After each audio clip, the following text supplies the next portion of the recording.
Mary Kay, you cover this Browns team closely, so we really appreciate your time today. Oh, thanks for having me. Great to be here. All right, let's start with the quarterback. Deshaun Watson had the worst QBR in all of the NFL last week. Certainly Browns fans getting a little bit frustrated with him to this point. What do you expect for him going against the Jaguars this week? Well, he has to be protected better. He was hit 17 times against the Cowboys. I just rewatched the game again this morning, and it all looked as bad as it did live. But what I really did see on film was the fact that Deshaun really didn't get a whole lot of help in this game. Micah Parsons really took over and wrecked the game from all angles. He was all over the line.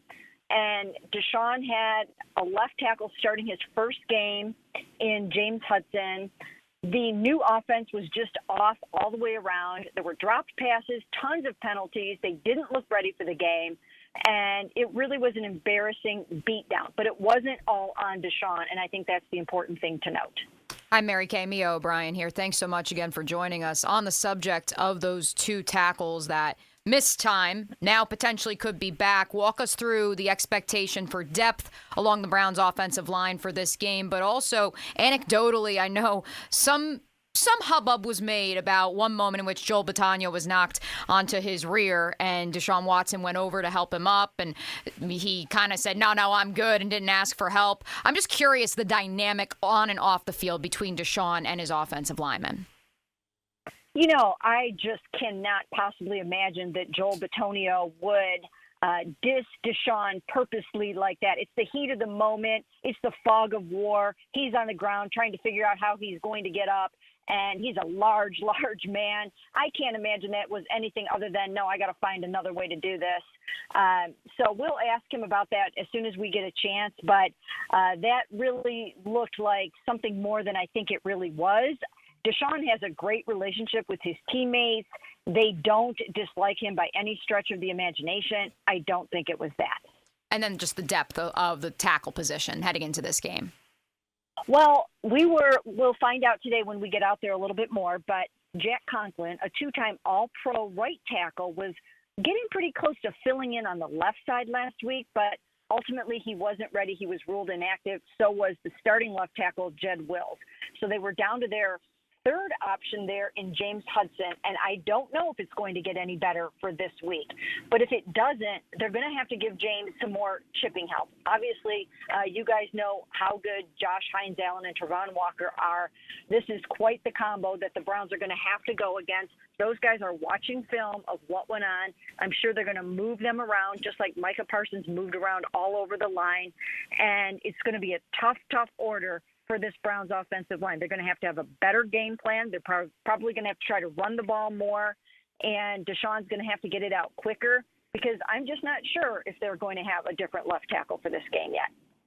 Mary Kay, I'm sure we will talk about some of those offensive weapons in a little bit too, but I did want to get to some of some more big news that you reported on also, that the Browns had to place 4 guys on IR, including the starting free safety, Juan Thornhill. So in addition to that, there was a couple linebackers, a defensive tackle, some depth pieces there. But let's start with what's coming from that free safety spot with him being out now and put on IR and the expectations behind him.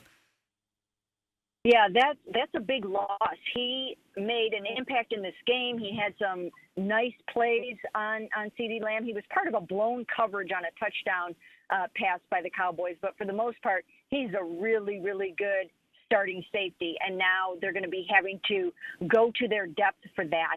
And so they've got a couple of younger guys. They've got Ronnie Hickman. They've got DeAnthony Bell.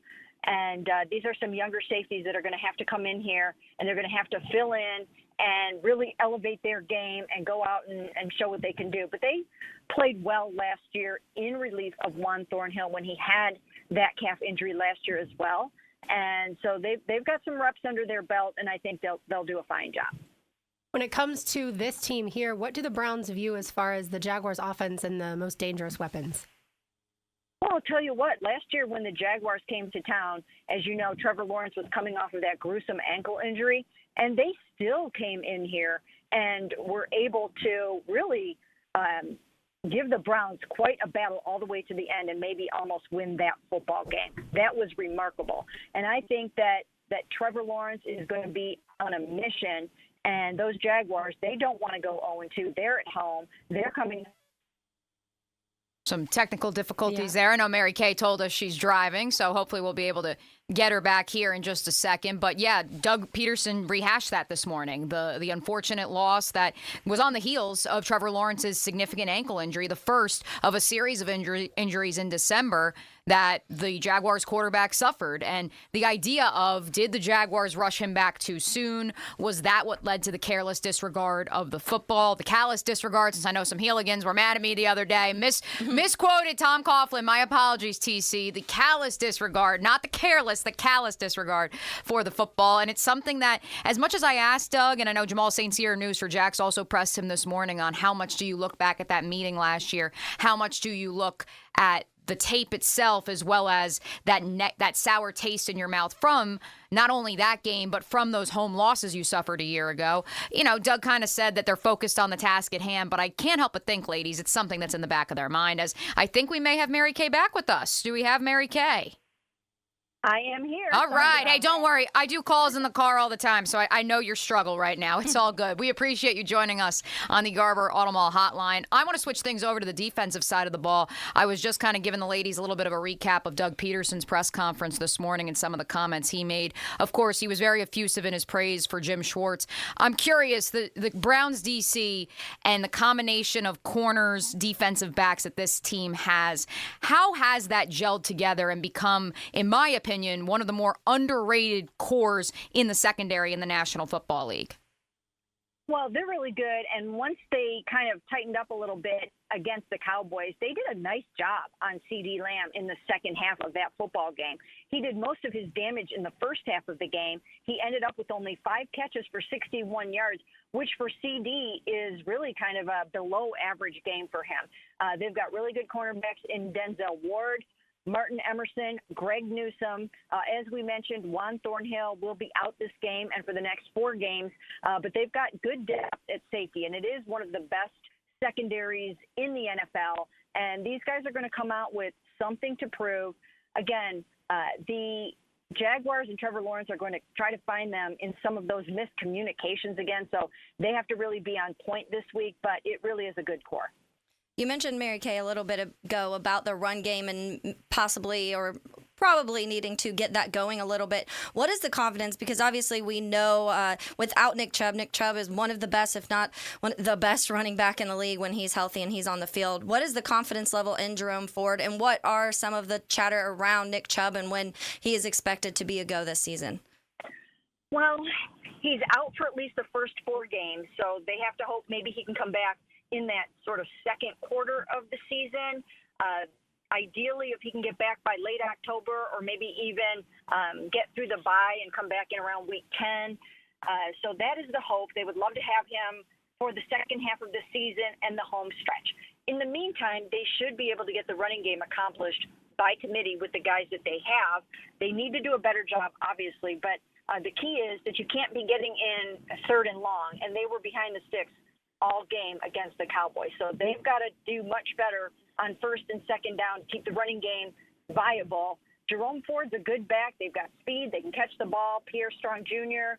And then you've also got Dante Foreman. I think they should carve out a bigger role for him this game because I think they're going to need to get some of those bruising yards out of him. So they should be able to, as long as the offensive line is doing its job the way that it usually does, they'll have a running game. Mary Kay Cabot with us, Browns beat writer for Cleveland.com and the Plain Dealer, also Browns analyst for WKYC-TV up there in Cleveland at Mary Kay Cabot on X. All right, Mary Kay, when it comes to, certainly Myles Garrett gets all of the acknowledgement throughout the country. What about Josh Hines-Allen? What about Trayvon Walker, Eric Armstead, the guys that the Jaguars have? Are they feared by the Browns? Oh, absolutely, especially with what happened in this past game. Again, I just rewatched the game, and Micah Parsons did so much damage in this game. Now, of course, he was out to prove that he is the best pass rusher in the NFL, and he had a whole lot to prove on national television, so he played with his hair on fire. But I do believe, and they had trouble with DeMarcus Lawrence in that game as well, so I really do think that combo down there that the Jaguars have of Josh Hines-Allen, Trayvon Walker, and Eric Armstead are going to be quite the handful for the Cleveland Browns. We know the sack totals that they had last year. We see what's going on right now on the Browns' offensive line. And then the other thing to consider is it's a brand new offense. It's a new scheme. So they're not necessarily playing as fast as they maybe will halfway through the season. Deshaun has to think more. The receivers are thinking more. It's new terminology. It's choice routes where they have to make decisions on those option routes. And it's just not a well-oiled machine yet. And if they're not playing quicker and better and more efficiently than they did on Sunday, those three guys are going to pounce. And on the other side of the ball for the Jags, Mary Kay, it was a bit of a coming out party of sorts for Brian Thomas Jr. I know locally fans have been clamoring, why did he not receive a target from midway through the third quarter on Sunday on? Because he did look so electric on those 4 targets. How much do you believe he is a focal point of the Browns, defensive game plan versus, of course, the mainstays in Christian Kirk and Evan Ingram? Well, absolutely he is. And again, the Browns were hurt by a number of different players against the Cowboys, and they have got to get their communication down better. This team is loaded with weapons, and Trevor Lawrence is an amazing, amazing quarterback who can make some tremendous plays. And I think that he is going to have just so much to prove. Nobody wants to go 0-2 and have a 10% chance of making the playoffs. So he's got nice weapons, and the Browns, they have the defense. They have the talent all across the board from front to back that can handle an offense like this, but now they have to prove it. I think when you look at last year, they really did not go up against the best of the best in terms of offenses in the NFL, and they have to elevate their game. When they played the Jaguars, as I mentioned again, first of all, it was at home where the Browns were 8-1 last season, and then also Trevor was coming off of that ankle injury, and I couldn't even believe that he played 6 days after that. So I think it's going to be a different ball game for them this year, and I think that is a stout and aggressive, talented team all across the board on both sides of the ball. And I really do believe that they're going to give the Browns a really, really tough game on Sunday. Mary Kay, what is the concern level with David Njoku? Obviously, he had career highs in everything, receptions, yards, touchdowns, yak yards, everything last season. And so kind of there's a little bit of concern, but I haven't heard the extent of it. Well, David is out for at least a couple of weeks, so he's going to miss this game. And that is a huge, huge blow for the Cleveland Browns because not only is he their number 1 or number 2 targeted receiver or pass catcher in every game, but he also really helps out in the blocking. He's one of the best blocking tight ends in the NFL. And right now, they need all the chipping help they can get. They need all the blocking help that they can possibly get with what's going on up there on that offensive line. So they're going to be without him. They're scrambling to fill that space a little bit at tight end. They have Jordan Akins right now. They need to put somebody else on the roster to play tight end. And it's a huge loss for the Browns to be without David Njoku this game. Mary Kay, we really appreciate your time today and certainly hope that you have a great rest of your week. You too. Thanks for having me. Absolutely. Thank you so much. Mary Kay Cabot, again, Browns beat writer for Cleveland.com and The Plain Dealer. She thinks it's going to be a tough game for the Browns, and I think as she detailed, the matchup that's huge is the Browns offensive line, especially considering they're banged up, against this Jaguars defensive front. Mm-hmm. Can the Browns keep Deshaun Watson upright? What he does after that, if he's able to stay upright, that we'll find out. But certainly, I mean, he had the worst QBR, worse than Daniel Jones and worse than Bryce Young in week 1. Yeah. Getting hit 17 times, though, I didn't realize it was that much. Nobody's succeeding getting hit that many times. Right. And it's certainly the tackle position is the question mark for the Browns. But, I mean, Mary Kay said, I mean, Joel Patano is as veteran as they come, as grizzled, and has as many skins on the wall as any offensive lineman in the league. And the fact that you do have some of the interior still there and there are still struggles, coupled with what she mentioned about the changes in play calling with more alerts, more changes at the line of scrimmage, one new wide receiver in Jerry Jeudy as well. So honestly, I was getting a little bit of flashbacks to the last time the Jaguars played the Browns in Cleveland, and a certain someone who shall not be named, who used to play for the Jaguars, missed a couple alerts and checks at the line. So that would be one Calvin Ridley. So interesting, though, that communication is an issue in Cleveland, as much as Doug Peterson this morning stressed that communication is what he was referencing, being where the shortcomings were in the loss to the Dolphins on Sunday. It is interesting, too, just because I've mentioned it before, the amount of injuries that the Browns had towards the end of the season, including their offensive line and including their left tackle. But Joe Flacco was able to make it work towards the end of the season into the playoffs. So it will be fascinating to see what Deshaun can do. If hopefully on our side, the Jags are getting to him and we see another 17 times that Deshaun Watson's getting hit. But if they are able to protect him more, how many more excuses do they have after that? Because there's been now too many games where Deshaun hasn't looked the way Deshaun was. So I think that they're going to want to see something from him at some point. It is fascinating. She said he has a really good relationship, Deshaun Watson does, with his teammates. Mm-hmm. You have to wonder from the outside looking in, is that really true? Or do they really have some... Is it fake? Yeah, do they have some reserved feelings because of the fact that he's had all these transgressions against him, and that keeps coming up in the news? Well, these guys have daughters and sisters and wives, and there has to be some of them that in their heads are like, okay, like, you're probably not my favorite person. You might be mistreating people, or at least that's what the allegations say. All right. Hey, Mia here, and thanks so much for watching 1010XL Jaguars. For even more coverage of the Big Cats, be sure to subscribe to 1010XL Jaguars.